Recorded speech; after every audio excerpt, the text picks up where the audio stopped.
computer is picking up a strange signal. Here, sir, you better take a look at it. Hello, and welcome to episode 154 of Life Through a Prism with your host, Rob Tierney. In this episode, we are going to look at the category of disability with an article from the abc.net.au entitled Uber Accused of Imposing Unfair Disability Tax After $5 Hike for Assist Users by National Disability Affairs reporter NasCampanella and the specialist reporting team's Mary Lloyd. Dated Tuesday the 30th of June 2026. Uber has defended slugging riders who require extra assistance with a quote-unquote disability tax, amid ongoing criticism of how it treats people with disability. Introduced in 2015, Uber Assist provides passengers with what the company describes as curb-to-curb support, such as assistance to get in and out of the car and help with bags or mobility aids that can be stowed in the boot. The company began charging passengers an additional $5 for the service in May, a move that raised concern among members of the disability community who have complained about poor service with taxis and rideshare companies for years. Tamara Sirant, General Manager of Social Change at Guide Dogs Australia, said the move amounted to discrimination. Ms. Sirant said no other business would ask its customers to pay a premium for assistance that genuinely needed. It is like a disability tax, she said. Last year, Uber settled a disability discrimination case without an admission of liability brought by Victorian woman Paula Hobley. Ms. Hobley took Uber to the federal court alleging the company refused her service on more than 30 occasions because she was travelling with her guide dog. As part of that settlement, Uber agreed to an external review of its Australian operations. The outcome of that process will not be released until 2028. Let me just pause there for a second. If I was a cynical person, I could read into that and saying if we don't do anything, then it might all go away. Back to the article. In the wake of the Paula Hobley case, Uber had a clear opportunity to fix systematic issues with its platform, Ms. Sirant said. It's disappointing to see decisions that instead risk further isolating people with disability. In a statement, an Uber spokesman said the decision to increase the fee was made following consultation with more than 1,000 people with disability and their carers, as well as accessibility experts and assist users.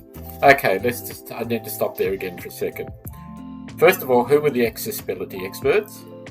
How many of these people out of the 1,000 were disabled? How many were carers? And how many were assist users?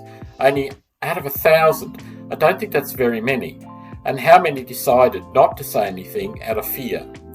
Where was the co-design in asking these questions? What specific training did the drivers have?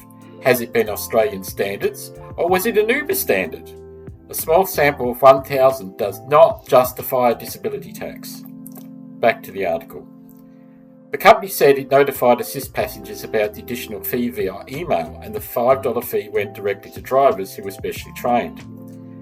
This recognises and compensates driver partners for the extra time, care and effort that may be required, and includes an extended wait time that ensures riders have the time they need to safely enter and exit the vehicle, the spokesman said.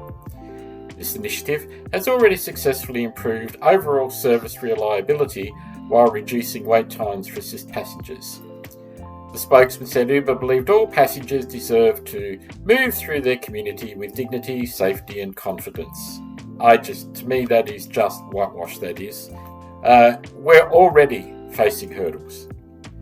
Cody Fang, who is blind, has been using Uber Assist most days for several years and said it was hit and miss. It's almost gambling on the hope that you'll get somebody who will just give you some kindness, decency and a little bit of help if you need it. Uber Assist, while promoted as a service for people with accessibility needs, does not include wheelchair accessible vehicles according to the company's website.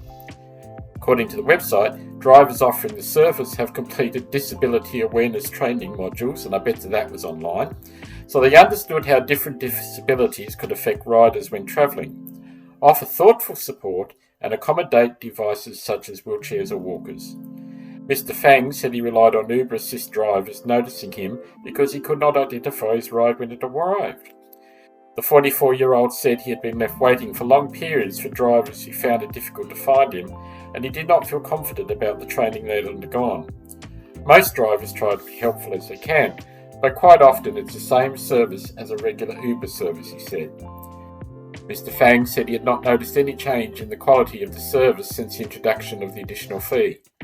He agreed it was unfair to expect people with disability to pay extra to get from A to B.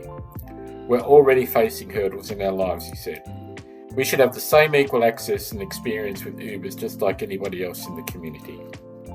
Okay, these are just my thoughts. What happens if someone has a hidden disability and the driver doesn't find out they've got a hidden disability till at the end of the trip and then penalises the passenger? What if someone is non-verbal? There are so many questions unanswered.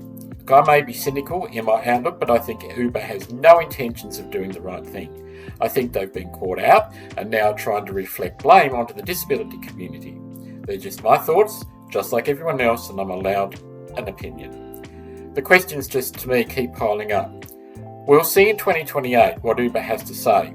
They will probably not say anything. I reckon they're hoping it will go away. And who will keep Uber accountable? Will it all go away? I think it's just all hoping that it will all go away, in my opinion. Uber, step up. Do the right thing for people with disabilities. Till next time, take care and bye for now.